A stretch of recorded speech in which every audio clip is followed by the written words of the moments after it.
يا أيها الذين آمنوا توبوا إلى الله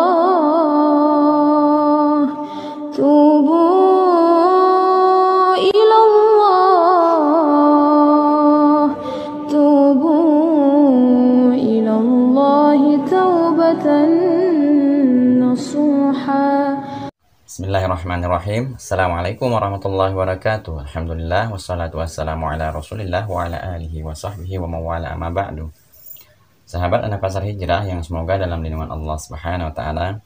Benarkah sahabat ya apa yang diungkapkan oleh sebagian saudara-saudara kita kaum muslimin yang mengatakan bahwa mayat yang tidak ditahlilkan itu seperti menguburkan kucing.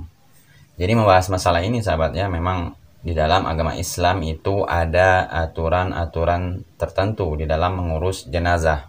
Dan saya belum pernah mengetahui sahabat ya, apakah benar tahlilan itu memang bagian dari Islam itu sendiri.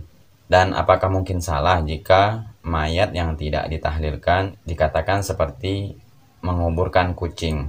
Namun sahabat ya, apabila ditinjau dari generasi-generasi terdahulu, yaitu ulama-ulama salaf, yang mana di dalam generasi terbaik yaitu yang disebutkan Rasulullah SAW, para sahabat, tabi'in dan tabi'ut tabi'in. Mereka sama sekali tidak melakukan ritual seperti ini sahabat ya.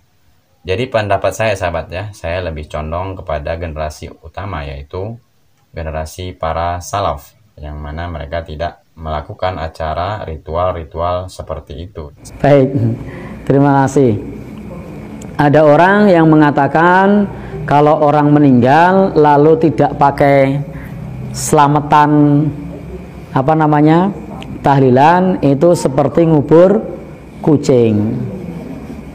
Baik, ini satu ungkapan yang barangkali sering kita dengar. Ini tidak sepenuhnya benar. Kenapa? Karena dulu para sahabat Rasulullah SAW yang meninggal tidak ada riwayat diadakan acara selamatan semacam itu. Apakah mereka seperti ngubur kucing? Tidak. Mereka adalah generasi terbaik umat ini. Rasul sudah menyebutkan khairul qurun qarni, sebaik-baik generasi adalah generasiku. Nah, jadi justru itu malah sebaik-baik generasi seperti itu. Nah, tidak ada riwayatnya siapakah ketika Khadijah meninggal dunia yang memimpin tahlilan. Siapa yang memimpin? Lalu kemudian siapa yang menyiapkan gedang rojo? Ada enggak? Ada yang tahu? Enggak ada. Nah, ya tidak ada ya apa penjelasannya. Padahal Rasul masih hidup ketika Khadijah meninggal. Kemudian ketika Ibrahim putra Rasulullah SAW meninggal. Nah, siapakah yang menyiapkan besean untuk tahlilannya Ibrahim? Ada riwayatnya? Tidak ada. Kemudian siapa lagi yang ketika meninggal Rasul masih hidup? Paman beliau Hamzah. Nah, itu orang yang meninggal dunia ketika Rasul masih hidup. Apakah Rasul mimpin tahlilan? Tidak. Sahabat Abu Bakar mimpin? Tidak. Sahabat Umar mimpin? Tidak. Ini perkara orang meninggal di zaman itu tuh banyak. Jadi perkara orang meninggal di zaman ketika Rasul masih hidup itu banyak, tapi tidak ada riwayatnya. Nah, padahal untuk melakukan itu mereka mampu dan bisa, tapi tidak mereka kerjakan. Nah, mereka mampu. Bisa tidak mereka baca tahlil? Bisa. Bisa tidak mereka melakukan 3 hari 7 hari? Bisa. Tetapi tidak mereka lakukan. Sehingga ini penting bagi kita untuk melihat bagaimana praktek Nabi dan para sahabat. Andai ungkapan tadi benar, maka nyun sewu ungkapan ini justru malah nyun sewu mencela para sahabat. Karena para sahabat begitu cara memakamkannya, cara ngurus jenazahnya. Apakah kita tega mengatakan Nabi dan para sahabat itu koyong ngubur kucing? Kan tidak tega kita. Nah, ya, karena faktanya Nabi dan para sahabat penguburannya tidak pakai ubur rampe tahlilan atau selamatan semacam itu, sehingga kalau dibilang kalau tidak dilakukan tahlilan seperti ngubur kucing. Nah, lalu bagaimana dengan Nabi dan para sahabat? Apakah kita tega mengucapkan mereka seperti ngubur kucing? Padahal Rasulullah SAW itu asyraful anbiya wal mursalin. Jadi Nabi yang paling mulia, utusan yang paling mulia. Kemudian para sahabat seperti sahabat Abu Bakar itu adalah afdalul ummah ba'da nabiyhi, umat yang paling afdal setelah Nabi SAW. Ketika Rasul wafat, apakah sahabat Abu Bakar melakukan tahlilan? Tidak.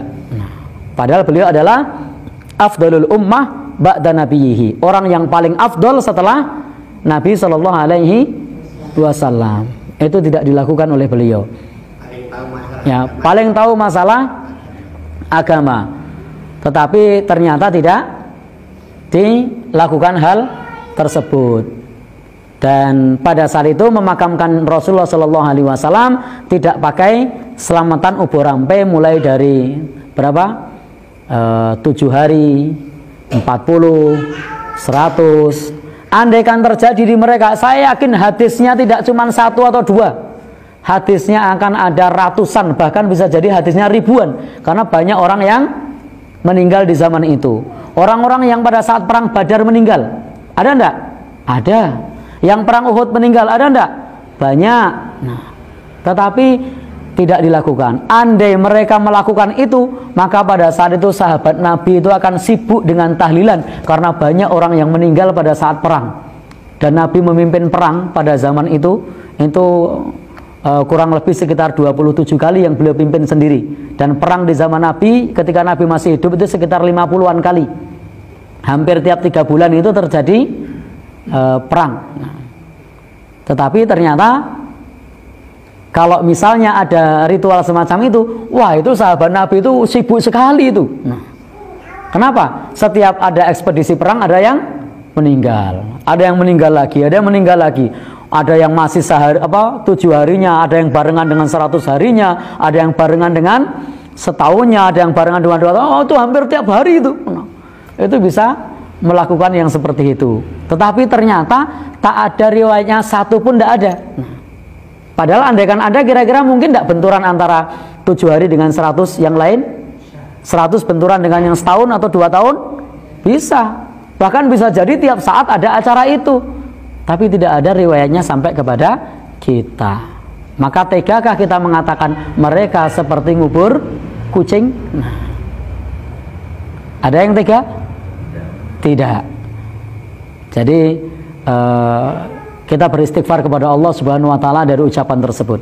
Mudah-mudahan Allah mengampuni kita karena kita menyangka menguburkan itu sebagaimana Nabi dan para sahabat dianggap seperti kucing. Maka hendaknya kita beristighfar kepada Allah Subhanahu wa taala. Mudah-mudahan Allah mengampuni orang yang mengucapkan hal tersebut dan mengampuni kita semua. Wallahu alam bishawab. Sebagai penutup sahabatnya, pelajaran dari apa yang kita bahas tentang video tadi, memang kita harus mengetahui sumber asal Islam ini dan terus belajar. Karena kita ini umat Islam sahabatnya, jadi kita harus paham tentang konsep dari Islam itu sendiri dan bagaimana tata cara yang diajarkan oleh Rasulullah Shallallahu Alaihi Wasallam. Semoga video saya ini bermanfaat sahabat ya. Saya akhiri wabillahi taufiq wal hidayah. Assalamualaikum warahmatullahi wabarakatuh.